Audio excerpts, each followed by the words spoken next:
Dalam video kali ini kita akan membahas tentang cara cepat dan mudah menaklukkan soal-soal SNMPT 2023, khususnya soal-soal yang berhubungan dengan literasi bahasa Inggris, potensi logis, penalaran matematis, dan juga literasi bahasa Indonesia.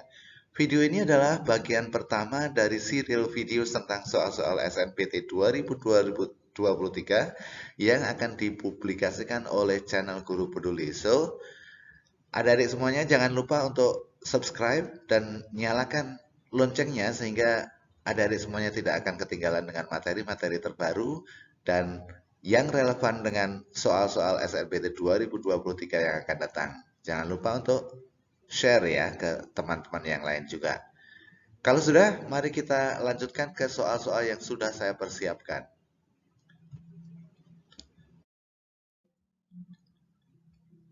Soal yang pertama, soal dari subtes soal literasi bahasa Inggris. Ketika adik-adik mengerjakan soal-soal literasi bahasa Inggris, ya, yang paling tepat caranya adalah dengan membaca pertanyaan, kemudian baru kita merujuk pertanyaan tersebut kepada reading text atau teks bacaan yang tersedia. Oke, mari kita baca soal yang pertama. Which of the following is not true about systolic blood pressure? Jadi ini yang ditanyakan adalah ada 5 pernyataan di sini, ya, A, B, C, D, dan E. Dan ada satu pernyataan tentang systolic blood pressure yang tidak tepat. Nah, berarti kata kunci di sini, kata kuncinya adalah systolic blood pressure. Oke, cara mengerjakannya, adik-adik tinggal mencari kata atau frase systolic blood pressure yang ada di reading. Nah, kalau kita lihat di sini ya, blood pressure measurement has two components, systolic and diastolic. Baru kita kemudian cari. Systolic pressure is taken when the heart is contracting to pump the blood. Ada kata contracting di sini, oke? Ya, artinya sedang berkontraksi. Nah, kemudian kita lihat di sini systolic atau it is taken during the contractions of the heart. Berarti ini benar. Systolic pressure is taken when the heart is contracting. Jadi kata kunci di sini the heart is contracting itu sama juga dengan the contraction of the heart. Berarti pernyataan A benar. Kemudian pernyataan B, it is usually given first in a blood pressure reading. Oke, kita lihat apakah ada kata first di sini. Ya, in the blood pressure reading, ya, the systolic measurement is given first. Artinya dia benar. Oke, B benar ya. B benar. Kemudian a normal systolic measurement is 120 up to 140. Kita lihat di sini. Systolic measurement, a normal blood pressure is a systolic measurement of 120 to 140. Artinya C juga benar. Oke. Ya, A, B, C sudah benar. Mari kita lihat D. Hypertension exists when the systolic pressure is below 140. Kita lihat ya. Kata hypertension.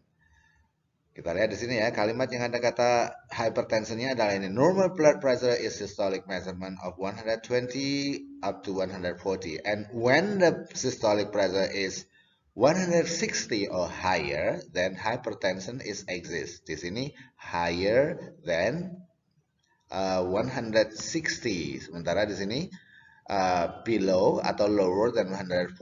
Jadi pernyataan yang tidak tepat adalah D. Kita nggak usah meneruskan ke E karena sudah ada jawaban yang benar. Jadi D ini kurang tepat. Karena apa? Karena ini below 140. Sementara dalam bacaan ya hypertension itu adalah 160 or higher. Jadi jawaban yang tepat untuk soal ini adalah delta. Begitu ya adik-adik, mari kita langsung masuk ke soal berikutnya nomor 2. Kembali lagi, kita harus baca dulu soalnya. Nah, sebelum kita baca soalnya, saya hapus dulu ini, garis-garisnya yang masih ada di sini ya, biar nggak mengganggu. Kita lihat bacaannya apa di situ. Which of the following is not stated, artinya tidak disebutkan about what? about diastolic blood pressure. Oke, kita lihat ya. Apakah diastolic blood pressure? Berarti kita lihat di sini. It is one of the two component of blood pressure measurement. Apakah diastolic itu adalah salah satu komponen? Iya, berarti benar. Ya. Kemudian yang kedua, it is taken when the heart is resting. Apakah benar? Taken when the heart is resting. Kita lihat. Diastolic pressure is taken when the heart is resting between beats. Oke, berarti benar. Oke. Kemudian C, it is lower than systolic pressure. Ya, kita tahu tadi sudah masih ingat ya. Betul. Kalau diastolic itu adalah lebih rendah daripada apa? Systolic. Oke, benar pernyataannya. Kemudian D, diastolic measurement of 140 is normal. Oke, apakah normal? A diastolic measurement of 140 is normal. Kita lihat ya, mana ada.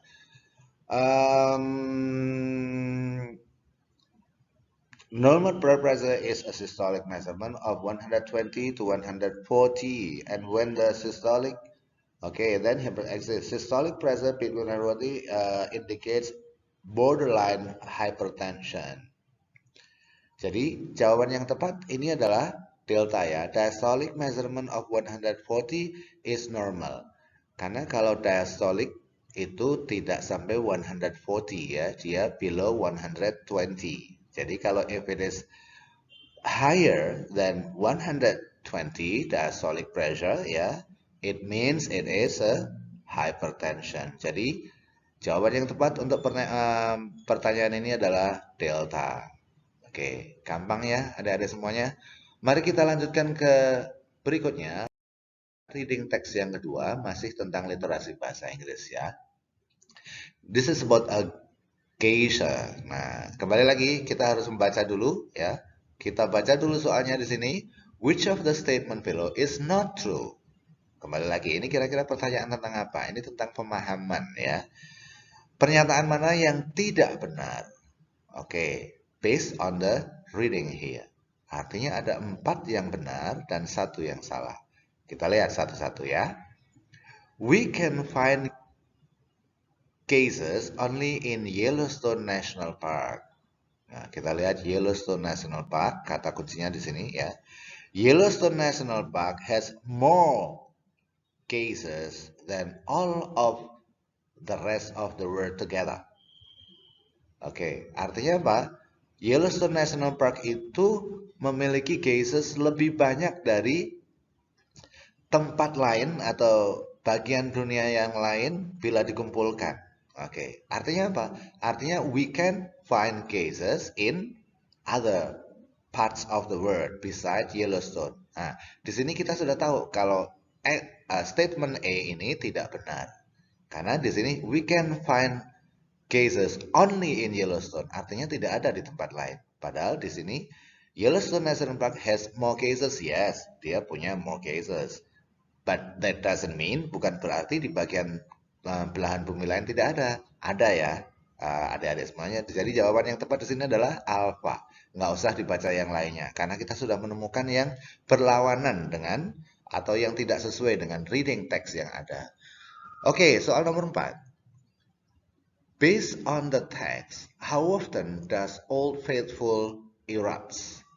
Jadi menurut bacaan teks ini atau teks bacaan ini, berapa kali sih Old Faithful itu meletus? Kita lihat ya. Kita lihat kata kuncinya Old Faithful mana? Oke, the most famous of these cases is Old Faithful. Artinya Old Faithful itu adalah cases ya. Salah satu cases which erupts in a high arc of steam about once an hour. Sekali di dalam, ya kurang lebih sekali di dalam 1 jam. Nah, kira-kira yang artinya sekali dalam 1 jam mana? Oke.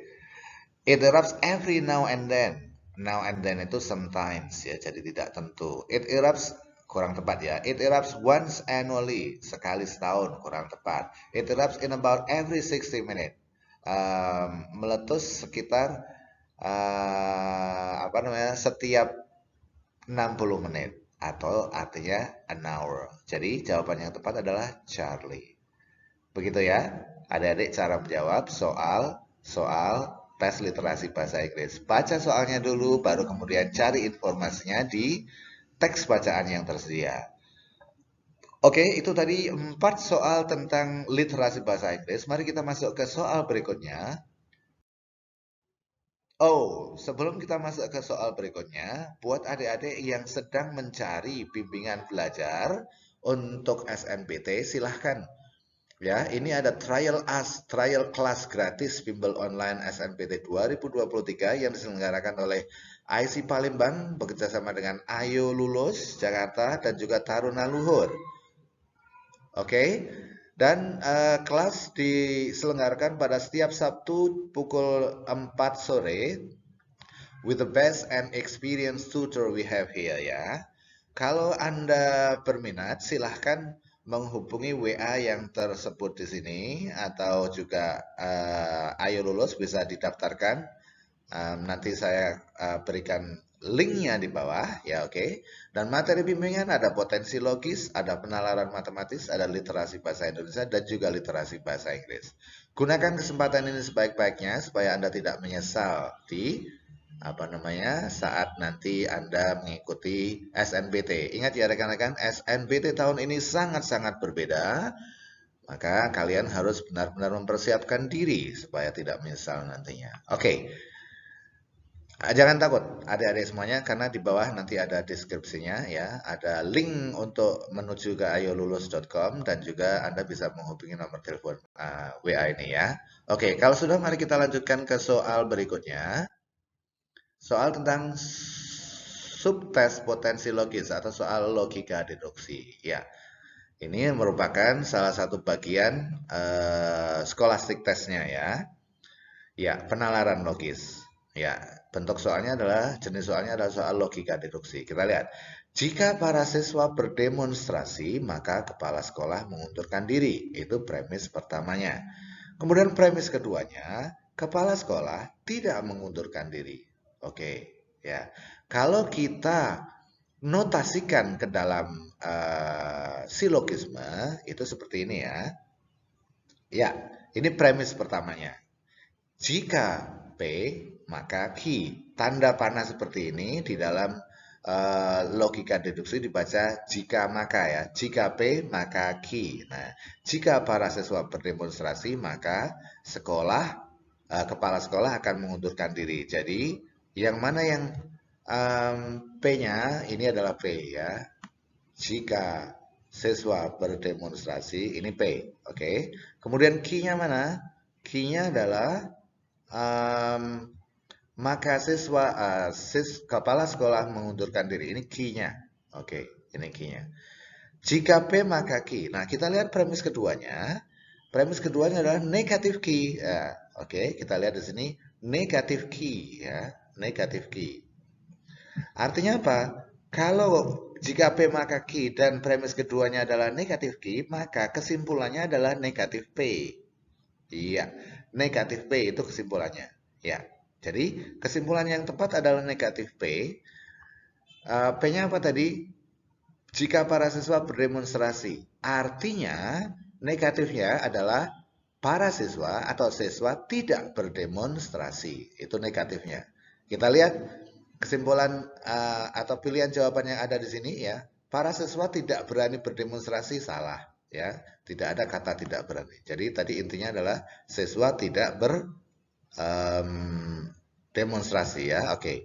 Para siswa berdemonstrasi salah juga. Oke. A salah, B salah. Tidak ada siswa yang berdemonstrasi. Apakah ini benar? Para siswa berdemonstrasi. Itu negatifnya adalah para siswa tidak berdemonstrasi atau tidak ada siswa yang berdemonstrasi. Jadi jawaban yang tepat adalah Charlie. Jelas ya adik-adik semuanya? Ya, ini namanya ya modus tollens. Modus tollens itu adalah salah satu bagian dari premis keduanya itu negatif. Jika P maka Q, kemudian negatif Q atau negatif P misalnya, ya, itu kesimpulannya ya harus negatif juga. Artinya yang berlawanan dengan pernyataan yang di atas atau pernyataan sebelumnya. Oke, berikutnya masih tentang soal logika deduksi. Kalau tadi terdiri dari 2 premis, kalau sekarang terdiri dari 3 premis. Kita lihat, jika ayah libur, ya, jika ayah libur kerja, maka ayah pergi ke luar kota. Itu premis pertamanya. Jika cuaca cerah, maka penerbangan lancar. Ini premis keduanya. Premis ketiganya, kita lihat, ayah tidak pergi ke luar kota atau penerbangan tidak lancar. Oke, ya. Jelas ya. Coba mari kita simpulkan kita notasikan ke dalam berikut ini ya. Oke, jadi premis pertamanya adalah jika P maka Q. Ini P Q. Oke, kemudian premis keduanya. Jadi P-nya adalah jika ayah libur kerja dan Q-nya adalah ayah pergi ke luar kota. Oke, kemudian R premis keduanya jika R maka S. R-nya adalah jika cuaca cerah dan S-nya adalah penerbangan lancar. Oke. Kemudian premis ketiganya ya. Premis ketiganya adalah negatif Q dan negatif S. Artinya yang di kanan semuanya. Ya, ini ya yang di kanan semuanya. Oke. Q S-nya negatif. Kita lihat. Ayah tidak pergi keluar kota. Berarti ini kan ayah pergi keluar kota menjadi ayah tidak pergi keluar kota. Negatif Q. Kemudian penerbangan lancar. Ini ya atau penerbangan tidak lancar. Ini adalah negatif S. Kesimpulannya harus diambil dari sini. PR artinya ambil dari yang kiri, yang sebelah kiri ya. PR tapi dibuat menjadi negatif karena apa? Karena ini tadi premis ketiganya negatif. Kalau yang begini ya, ini ada kata tanda seperti ini di dalam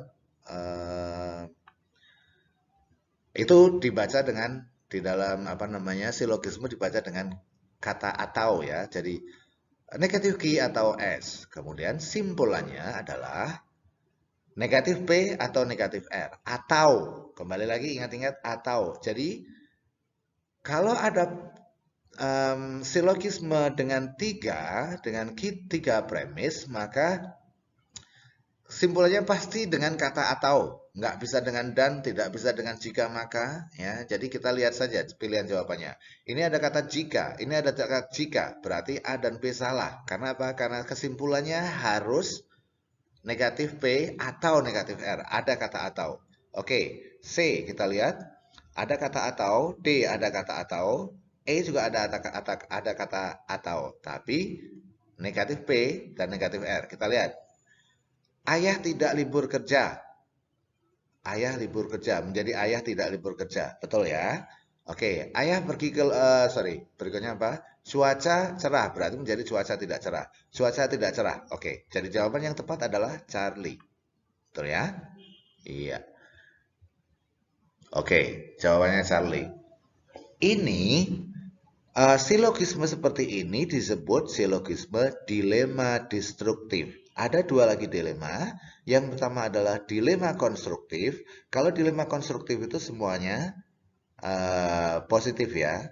Misalnya ini PQRS, kemudian QR-nya positif, maka PS-nya harus positif gitu ya. Oke.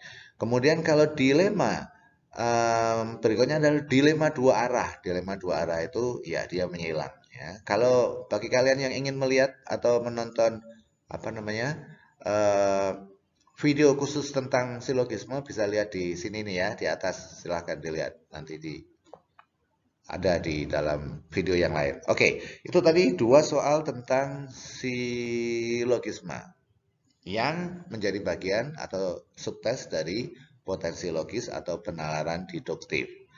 Soal berikutnya adalah tentang potensi logis tapi penalaran analisis. Nah,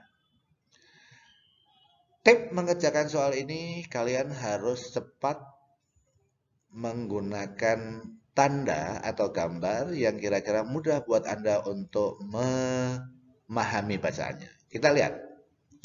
Pada akhir kompetisi Liga Inggris, Chelsea FC mencapai finish di bawah MU.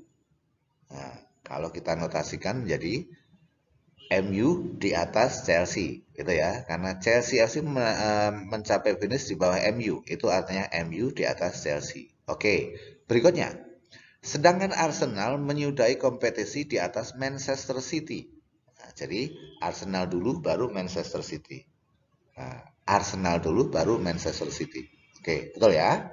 Kemudian Liverpool mengakhiri liga dengan hasil lebih baik daripada Chelsea. Nah, Liverpool lebih baik daripada Chelsea. Kalau kita notasikan begini, ya, Liverpool lebih baik dari Chelsea dan Chelsea itu di bawah MU. Oke, mari kita lihat berikutnya apa. Di bawah Manchester United ada Liverpool. Ya, berarti di bawah Manchester United ada Liverpool. Berarti ini MU, Liverpool, Chelsea. Susunannya seperti itu ya.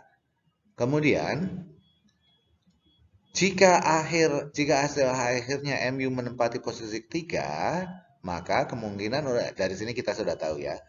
MU menempati posisi ketiga. Mana MU semuanya di dalam pilihan jawaban MU menempati posisi ketiga. Tapi Liverpool di bawah MU. Jadi kita lihat MU, Liverpool tadi kan ini apa namanya? Tadi mana tadi? Liverpool ada di bawah MU ya.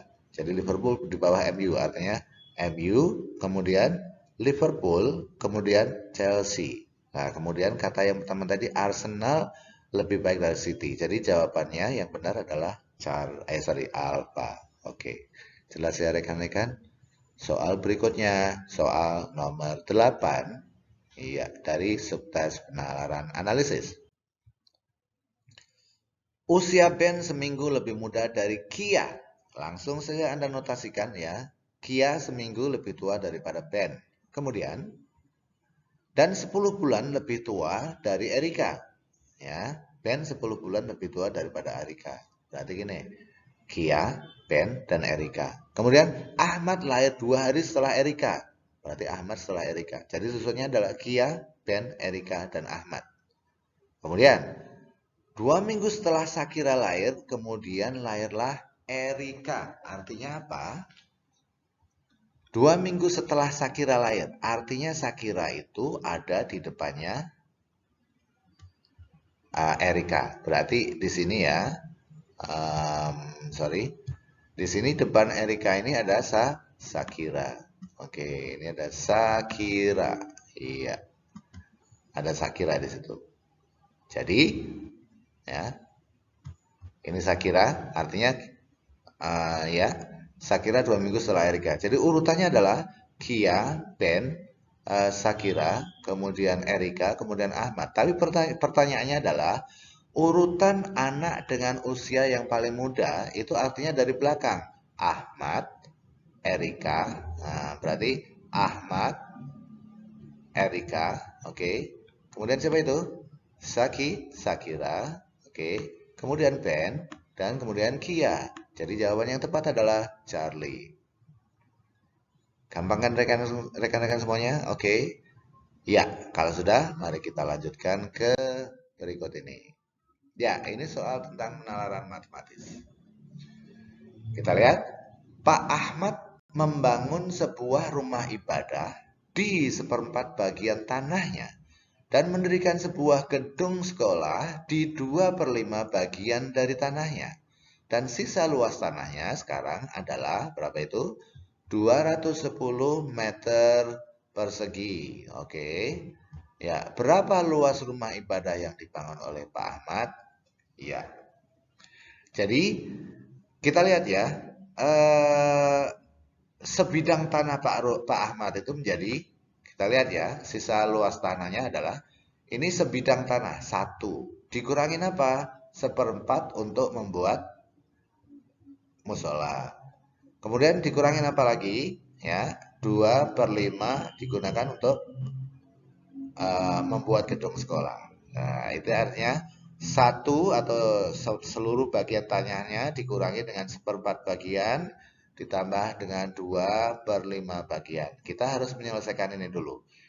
1/4 ditambah 2/5 itu sama dengan berapa? Ya, kita bisa Misalnya kita mau sederhanakan dulu ya.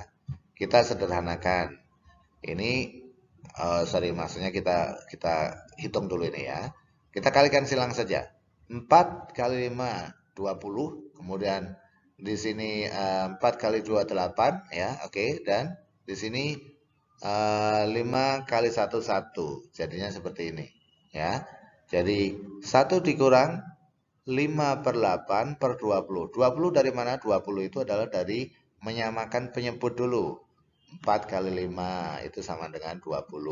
Wah, penyebutnya kita samakan. Ingat ya, ketika kita melakukan operasi bilangan pecahan, penambahan dan pengurangan, itu kita harus menyamakan penyebut dulu. Kita samakan penyebut, baru kemudian kita kalikan silang. Oke, kalikan silang. Dan kita kalikan silang. Hasilnya 1 kali 5 sama dengan 5, 2 kali 4 sama dengan 8. Nah, ini hasilnya sama juga dengan 1 dikurang 13 per 20. Ya, 1 dikurang 13 per 20. Nah, 1 itu sama dengan berapa sih? 1 itu kita samakan dengan penyebutnya yang ada 20 ini. Menjadi 20 per 20. Jadi 20 per 20 dikurang 13 per 20 sama dengan 7 per 20 bagian. Jadi sisa luas tanah itu adalah 7 per 20 bagian. 7 per 20 bagian itu sama juga dengan 210 meter persegi. Sehingga luas seluruhnya adalah tinggal kita balik saja. Ya, kalau ini tadi kan 7 per 20 bagian dari luas tanahnya itu sama dengan 210. Nah, sekarang kita cari. Berarti luas seluruhnya berapa? Luas seluruhnya adalah ya 20 per 7 kali 210 tadi, sisanya tadi. Nah, berarti ini kita coret ya. Jadi 3 di sini. Ya, oke. Jadi 3. Oke. Ini jadi 1. Kita kecilin dulu ya. Ini kita jadi 1. Oke. Berarti tinggal 20 kali 3 sama dengan 600 meter persegi. Ini baru kita tahu apa? Sisa atau sorry, luas tanah seluruhnya. Sementara yang ditanyakan adalah luas bangunan rumah ibadah. Berapa tadi? Seperempat. Oke. Seperempat. Seperempat dari berapa? Seperempat dari 600. Nah, adik pasti tahu ya. Seperempat dari 600 nggak usah dihitung. Tinggal 600 bagi 4 sama dengan 150. Oke. Ya. Artinya sama juga dengan jawaban yang paling tepat di sini adalah Charlie, 150 meter persegi. Jelas ya, rekan-rekan semuanya? Oke, berikutnya soal nomor 9. Oh, sorry, nomor 10 ya. Berarti ada yang lewat tadi. Oke, berikutnya nomor 10. Di sebuah tenda pengungsian korban bencana banjir terdapat persediaan beras yang cukup untuk 20 orang selama 15 hari. Jika penghuni tenda pengungsian bertambah 5 orang lagi, persediaan beras akan habis dalam waktu, ya ini soal perbandingan ya adik-adik semuanya. Ya, kita lihat. Kalau 20 orang, persediaan beras akan habis 15 hari. Kemudian kalau ditambah dengan 5 orang, artinya 25 orang, itu makin banyak atau makin sedikit harinya? Ya, harinya akan makin sedikit atau makin cepat habisnya. Berarti itu adalah apa? Perbandingan berbalik nilai. Kalau perbandingan berbalik nilai, ini kan kita notasikan seperti ini. Kalau ada soal seperti ini langsung aja tulis misalnya jumlah orangnya berapa? 20. Jumlah harinya berapa? 15. Kemudian kalau ditambah dengan 20 plus 5, artinya 25 orang, berapa hari? Kalau ada, ini kan berarti dia akan berkurang ya. Nah, karena dengan semakin banyak orang akan semakin cepat habis. Berarti ini berkurang. Artinya apa? Artinya ini adalah perbandingan berbalik nilai. Kalau perbandingan berbalik nilai langsung aja dikalikan lurus. Berarti ini berapa? 20 kali 15 sama dengan 300. Kemudian dibagi dengan 25. Ini kan 20 plus 5. Dan bagi dengan 25. Ini kali ini ya. Oke. Jadi langsung saja 300 dibagi 25x. Berarti x sama dengan berapa? Iya, 12 hari. Jelas ya, adik-adik semuanya? Oke. Ya, berikutnya soal nomor ya 11 atau 10 ini ya. Dilan memiliki kendaraan bermotor yang sangat irit bahan bakar. Dengan kendaraan tersebut, Dilan dapat menempuh jarak 75 km hanya dengan 2 liter bahan bakar. Bila kendaraan Dilan berisi 6 liter bahan bakar, berapa jarak yang dapat ditempuh oleh Dilan? Ya, dari sini kita tahu ini juga perbandingan, tapi perbandingan senilai. Ya, 2 liter bisa mencapai 75 km. Kalau 6 liter, nambah atau kurang? Iya. Jadi kalau kita lihat gini, bahan bakar 2 liter 75. Kalau bahan bakarnya 6 liter, kira-kira nambah atau berkurang? Nambah. Nah, kalau masing-masing variabelnya itu nambah, ya sama-sama nambah, berarti ini perbandingan senilai. Kalau perbandingan senilai, rumusnya dikali silang. Kalau tadi dikali lurus ya, perbandingan nilai, kalau ini dikali silang. Berarti hasilnya 2x ya, kali, 2x sama dengan 6 kali 75. Kalau kita tuliskan begini ya. 2x sama dengan 6 kali 75 berapa? 450. Berarti x sama dengan 450 dibagi 2 dan hasilnya adalah 225 km. Jadi jawaban yang tepat adalah delta. Oke adik-adik, thanks for watching dan see you in the next video. Jangan lupa kalau kalian membutuhkan bantuan untuk memastikan diri Anda bisa lolos seleksi SNBT tahun 2023 ini, silahkan hubungin WA kami 085947268588 atau langsung saja mendaftar ke Ayo Lulus ya, ada page, ada laman registrasi, silahkan daftar di situ dan kalian akan kami hubungi ya. Jangan sampai menyesal ya. Oke.